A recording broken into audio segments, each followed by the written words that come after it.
Hi, Vera. It's so great to have you here today. Thank you so much. I'm so happy to be here. For people who don't know you, you are an artist living and working in Wilton, Maine. Your shop is called Vera's Iron and Vine. Yes. And I was just fascinated to talk with an artist about some of the concepts that I work with my clients with, creativity and branding and storytelling. So, could we just start by having you talk a little bit about the name Vera's Iron and Vine and, what's the story behind it? Well, I named the store about 9 years ago. I was trying to decide what I was going to put as a name that would attract the community or that people would remember. And I came up with Vera's Iron and Vine because I'm a gardener and because I work with metal. So it seemed like a very memorable name. Nobody will forget Vera's Iron and Vine. They do call it Vera's Iron and Wine sometimes, but And your own name is part of the name. oh, that makes it memorable. Nobody forgets who I am. And when we were talking earlier, you mentioned that you really wanted to have your name be part of the store name. Why was that? Well, because I've always been someone's wife or someone's mom or the lady who fought Bank of America. And I really wanted my name to be what people remembered me by. Oh, that's Vera. And that happens It around happens. town. Yes. Oh And yeah, we know it that's sticks. Vera. Yeah. And I'm wearing some of my favorite Vera earrings, and what I love is that your art's very, very identifiable, very memorable, and people will say, "Oh, those are Vera's." Yeah, exactly. Yeah, And they remember the name. wonderful. Yeah. So you moved into a space that at one point had been a fiddlehead fern cannery, um, and transformed it into artistic space. Tell me a little bit about that. Yeah, so the building was a fiddlehead cannery for 4 generations, and they canned fiddleheads and dandelions. And the space sat empty for several years. And when I looked at it the first time, I couldn't really see it. And then I went back 6 months later and I could see it. I needed that big space because it's got concrete floors, it's a metal building, and I do a lot of things that are flammable. And so it won't just torch down like a wood building, right? Right. I wanted a barn, but I probably shouldn't have a wooden barn with wooden floors. So I was able to put my pottery studio and my jewelry studio and my blacksmithing and welding in there and feel safe that I wasn't gonna, Fantastic. cause an issue. And I think it's kind of neat that it has this local history. Absolutely. And I mean, I own a couple of your fern pieces. You explore ferns quite a lot in your art. So, like, there's a match between the fiddlehead, fern cannery, and some of the themes that you like to work with in your art. Absolutely. So ferns are one of my favorite plants. They're prehistoric. They've been around for a million years. And in the Maori tradition, they represent resilience, new beginnings, and they have a really I have a very deep connection to that meaning. Yes. Oh, So that's for me, it wonderful. feels like a comeback Right. because I left Seattle and have had a very transformative experience here. Right. I had a very You had some loss.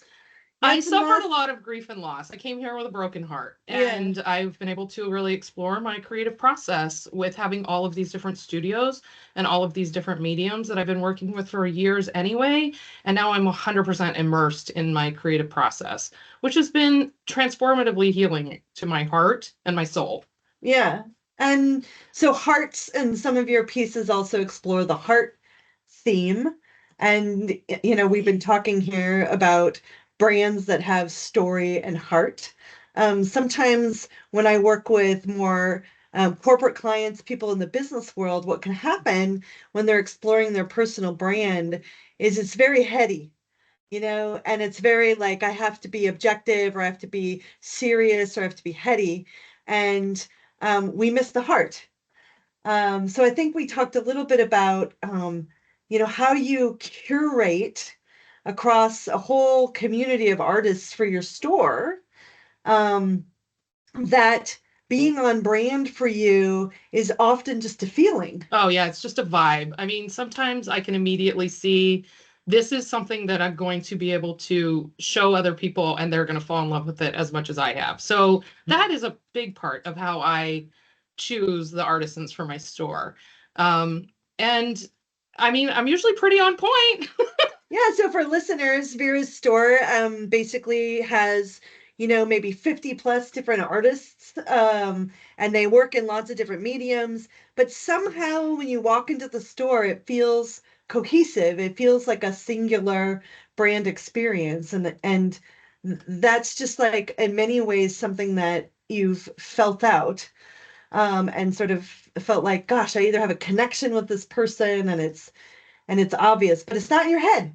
No, it's not my head. It is in my heart. And when I go in to set up the displays or I go to rearrange the store, I am really in a relationship with each piece, with each person, with each item that I'm playing with or decorating with, if you will, and hoping that it speaks to the people that come in the store to shop. So I feel it in here.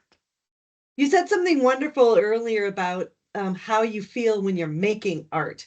Something about how it's maybe through the head, but it's not in the head. It's heart and hands, I think you said. Well, I have come to understand that a lot of my best work does not come from my head. It comes through me from a power greater than myself, a outside source, and that it is the head, the heart, and the hands, and they're all in relationship together. And so somehow I am able to make a beautiful piece that is not coming from my thought. It's coming from the interaction of all three of those. Wonderful.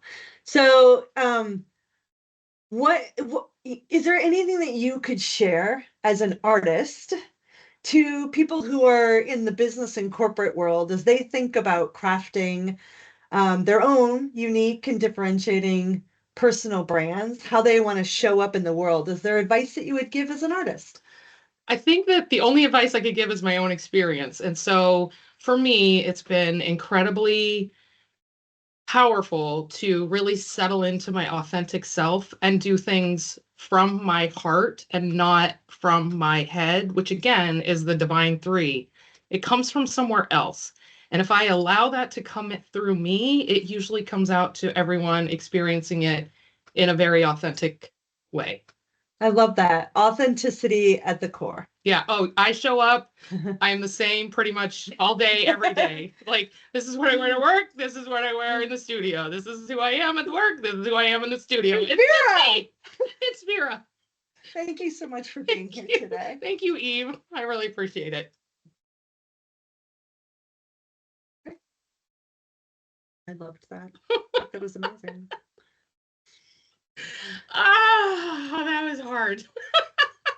You think so? Oh gosh, I just think I'm such a dork. Nobody,